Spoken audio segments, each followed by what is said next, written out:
అందుబాటులో ఉంటూ మనకు సహాయకారం అందిస్తూ ఉండాలని, అలాగే మన గంగపుత్రులకు ఎలాంటి సమస్యలు వచ్చినా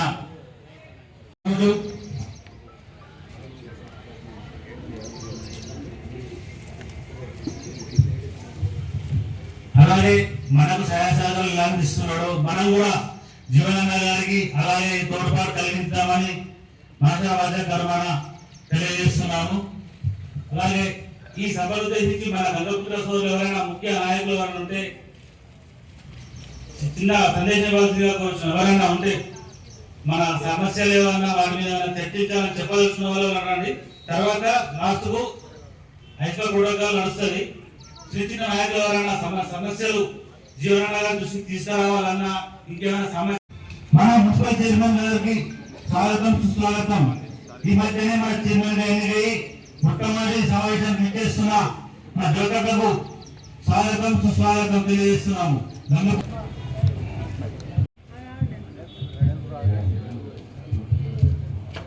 మన చైర్మన్ మేడం గారు పొట్టి జీవన గారికి అందజేయవలసిన వచ్చున్నాం.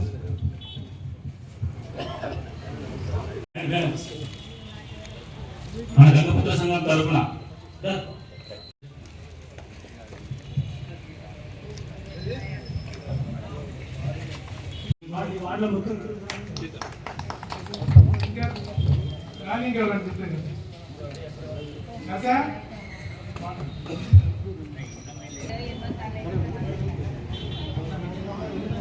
జిల్లా గంగపుత్ర కాంగ్రెస్ పార్టీ అధ్యక్షులైనటువంటి రజనీకాంత్ గారు వేదిక మీకు రావాలని చెప్తున్నారు.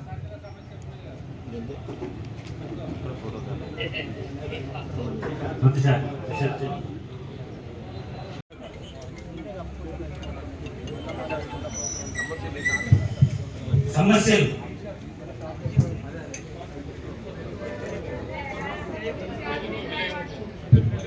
మన మాజీ కౌన్సిలర్ జగనన్న గారు మాట్లాడుతున్న కోరుచున్నాం.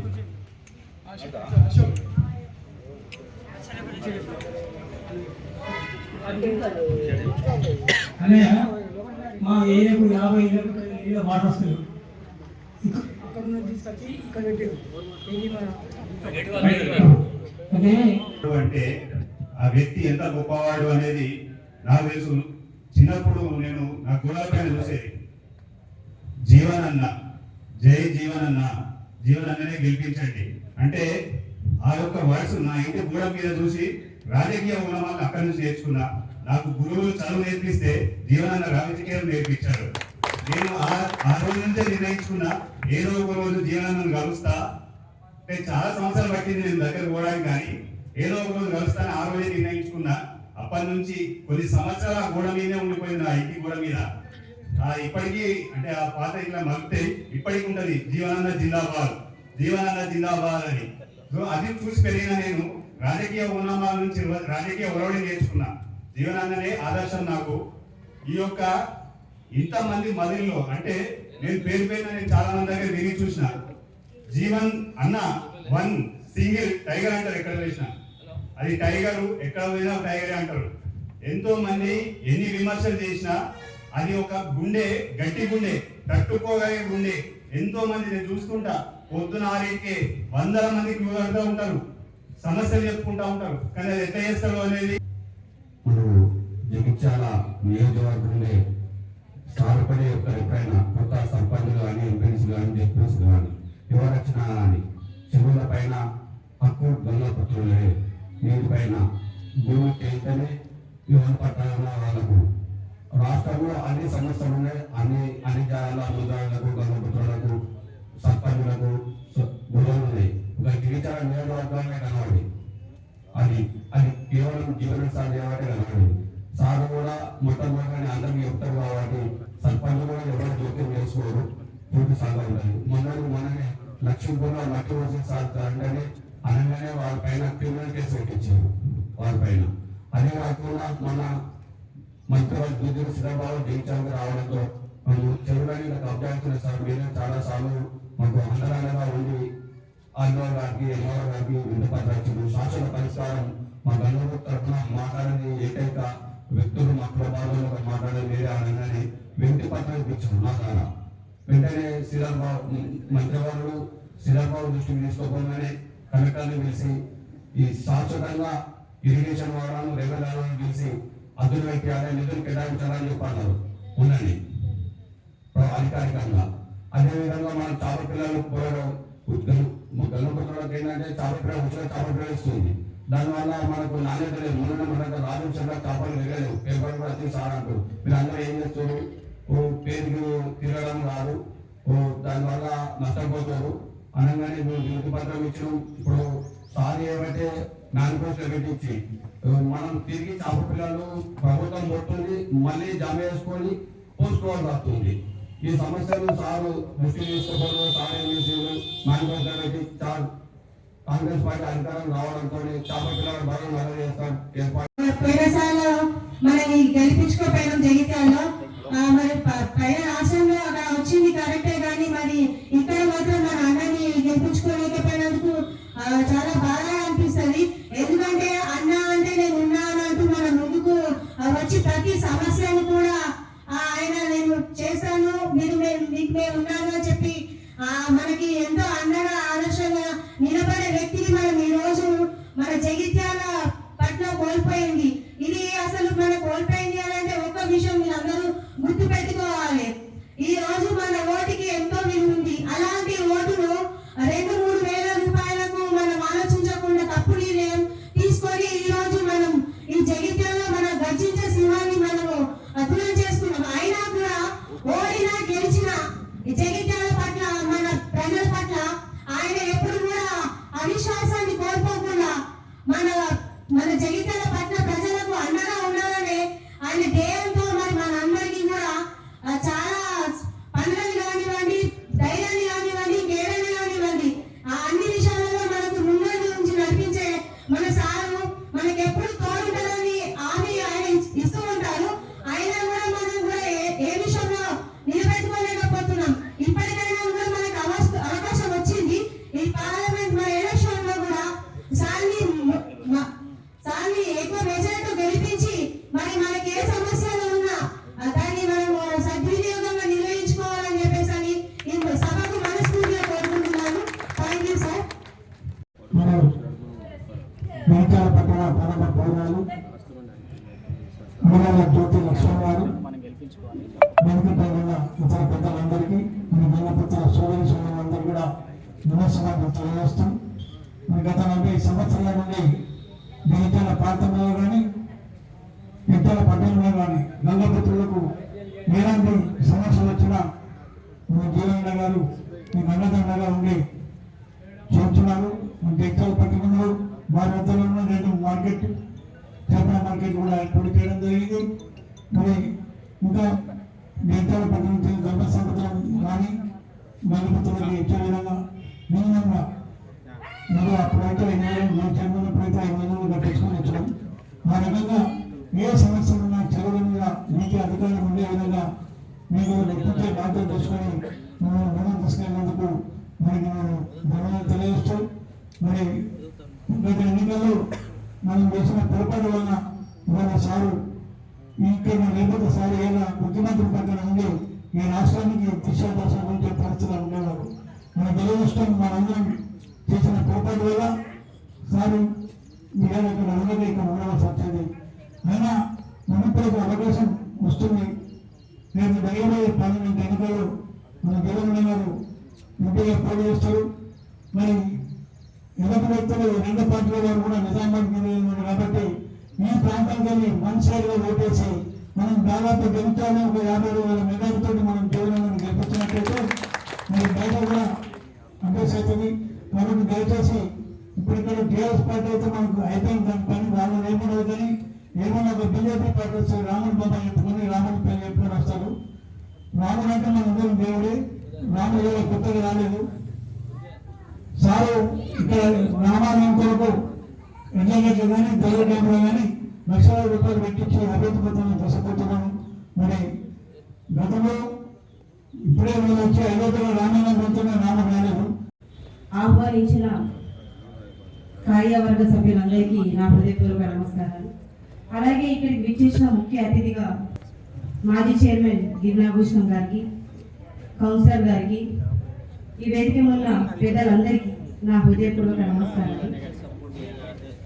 నేను మీ అందరి సమస్యలు వింటున్నాను. నాకు ఇక్కడ ఏది అనేది ప్రోగ్రామ్ ముందే చెప్పలేదు, సో ఇప్పుడే తెలుసుకున్నాను. మీ సమస్యలు అందరికీ వింటున్నాను నేను. ఏంటిది అంటే మీరు ఇది గత ప్రభుత్వం ఇట్లా చేసింది, అది రాలేదు అని చెప్తున్నారు. మాకు ఈ సమస్య ఉంది, ఆ సమస్య అని చెప్తున్నారు. నా వల్ల ఏదైతే కష్టంగా అవుతుందో అది ఖచ్చితంగా మేము చేసి తీరుతాం. మా వల్ల కాదు ఏదన్నా ఉంటే పెద్ద సార్ ఉన్నారు మనకి ఆయననే ముఖ్యమంత్రి ఇక్కడ, ఆయన ఖచ్చితంగా చేసి తీరుతాం. ఎందుకంటే 16 కార్పొరేషన్లు చేసి మన ప్రభుత్వం విజయం సాధించింది. ఇంతకుముందు లేవు ఇవన్నీ, ఇప్పుడు చేసింది. బలహీన వర్గాన్ని బలోపేతం చేయడమే ప్రభుత్వం ఒక లక్ష్యం. ఇది అందరూ మీరు గమనించాలి. ఎందుకంటే ఇప్పుడు అధికారంలోకి రాగానే గత 3 నెలలలోపే ఇప్పుడు ఏం చేసింది అని అంటే, మహిళలకు ఉచిత బస్సు, 500కే సిలిండర్ బుడ్డి, 200 యూనిట్ల లోపు కరెంటు, ప్రతి ఒక్కరి ప్రజల కోసం పనిచేస్తున్న ప్రభుత్వం ఇది. ఇక ముందు ఏదున్న సంక్షేమాలు ఖచ్చితంగా అందేలా చూస్తాము. మీకు ఎలాంటి సమస్యలున్నా తీరుస్తాం. ఎందుకంటే మీరు మా బాంధవులే. మీరు ఏదో మాకు సమస్యలు ఉన్నాయని బాధపడాల్సిన అవసరం లేదు. ఏదున్నా మాకు వచ్చి చెప్పండి, పెద్దసారికి వచ్చి చెప్పండి. ఏదున్నా మేము సమస్యలు తీరుతాం. ఇంకొకటి ఏంటంటే శానిటేషన్ ఇష్యూ కూడా కనబడుతుంది నాకు ఇక్కడ. శానిటేషన్కి సంబంధించింది ఏదున్నా మాకు ఖచ్చితంగా మీరు వచ్చి చెప్పినా పర్లేదు. మీరు అక్కడికి వచ్చి అమ్మ మాకు ఈ ప్రాబ్లం ఉన్నది, మాకు ఇక్కడ మా వార్డులలో మాకు శానిటేషన్ కానీ ఊడ్చే వాళ్ళు రావట్లేదు, మోర్లు తీసే వాళ్ళు రావట్లేదు, వాటర్ రావట్లేదు, ఎలాంటి మీకు సమస్యలు ఉన్నా ఆ సమస్యలు కూడా చెప్పండి.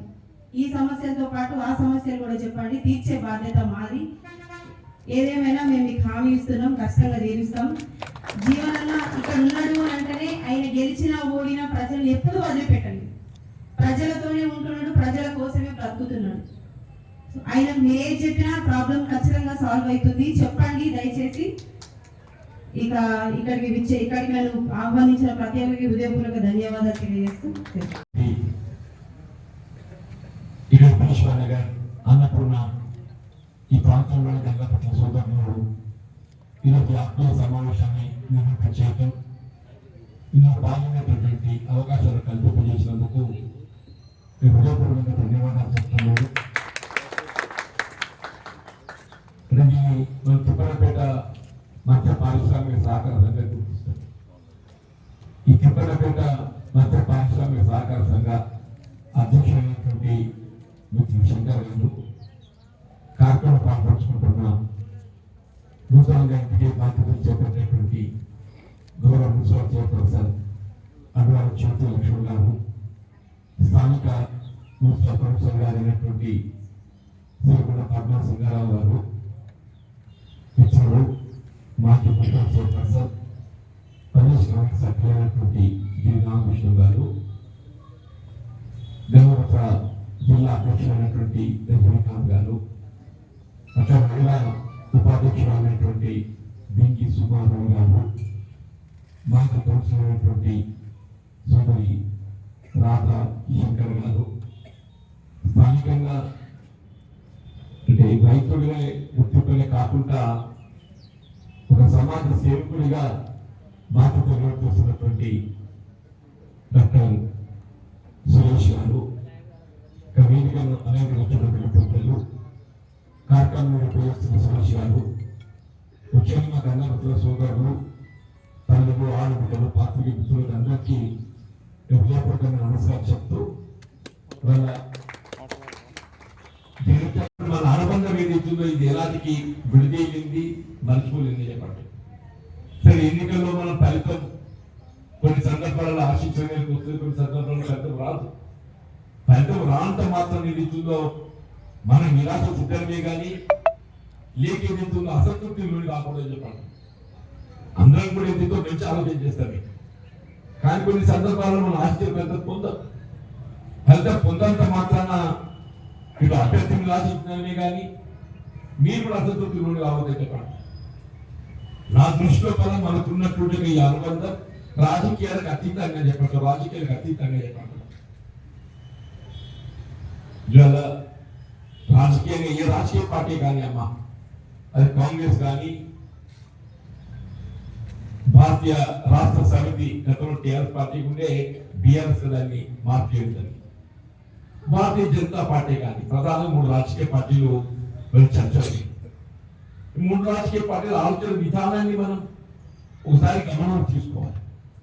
ఏ రాజకీయ పార్టీ యొక్క ఆలోచన విధానం నిరుపేద వర్గాలు, దళితులు, బలహీన వర్గాల సంక్షేమ కొరకు పాటుపడే విధంగా ఉంటుందనేది మనం ఆలోచించాలి. దళితులు, బలహీన వర్గాలు అంటే ప్రధానంగా మనం ప్రత్యక్షంగా పరోక్షంగా వ్యవసాయంపై ఆధారపడతాం. నెంబర్ 1, వ్యవసాయం లేనటువంటి వాళ్ళు ఏంటో కులవృత్తులు కాదు. కులవృత్తులు అంటే మన గంగపుత్రులు ఉన్నవి. మన కులవృత్తి తెలుగు చేపల పాట, గీతా కార్మికులు ఉన్నది. వాళ్ళు కలు గీతపై ఆధారపడి వాళ్ళు వృత్తి పొందుతారు. నేత కార్మికులు ఉండే గతంలో ఏదైతుందో నేత వృత్తిపై ఆధారపడ్డారు. అది వృత్తి వల్ల నేత వృత్తి కర్మలు. అట్లాగే ఇతర కులవృత్తులు రజకులే కానీ, నాయకులే కానీ, శాలివారులే కానీ, విశ్వబ్రాహ్మలే కానీ, వివిధ రకాల కులవృత్తులు అని చెప్పండి. ఈ కులవృత్తులు ప్రోత్సహించడం ప్రధానంగా చెప్పండి. దేశం ఏదైతుందో పారిశ్రామికంగా ఎంత ముందుకు పోతున్నా కానీ కులవృత్తులను కాపాడుకున్నప్పుడు మాత్రమే మనం ఏదైతే దానిపై ఆధారపడ్డటువంటి యొక్క సమాజాన్ని మనం ఆదుకున్న వాళ్ళం అవుతాయని చెప్పండి. గంగపుత్రులకి సంబంధించిన చర్చిద్దామంటే నేను ఎప్పుడు చెప్పుకుంటే గంగపుత్రులు మత్స్య పరిశ్రమపై ఆధారపడతారు. మత్స్య పరిశ్రమ చెరువులు కుంటలపై ఆధారపడతారు. ఆ చెరువులు కుంటలపై ఆధిపత్యం ఏదైతుందో మన మత్స్య కార్మికులు ఉన్నప్పుడే ఆ చెరువులు కుంటలు కాపాడగలరు. అది లేనప్పుడు ఏదైతుందో ఆ చెరువులు కుంటలు కాపాడుకోవడం కొంత ఇబ్బంది అవుతుంది. ఎందుకంటే చెరువులలో రైతుల భూములు ఉంటాయి. చెరువులో భూములు ఎవరు ఉంటే రైతులు ఉంటాయి. నేను ఒక రైతునే. రైతు ఆలోచన విధానం ఎప్పటికి ఎట్లుంటది, నీళ్లు తేలిపోతే నేను దాన్ని సాగు చేస్తాను. గంగపుత్రులు మత్స్యకారుల ఆలోచన విధానం ఎట్లుంటది, నీళ్లు ఉంటేనే చేపలు పెంచుకుంటారని మీకు ఉంటుంది.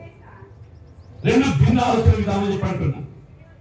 మత్స్య పారిశ్రామిక గంగపుత్రులకు ఏముంటది, చెరువులో నీళ్లు ఉంటేనే చేపలు పెంచుకుంటారు ధర్మం. మీకు మాకేముంటది, రైతులకు నీళ్లు తేలిపోతే నేను సాగు చేసుకుంటా, వ్యవసాయం చేసుకుంటాను. మాకు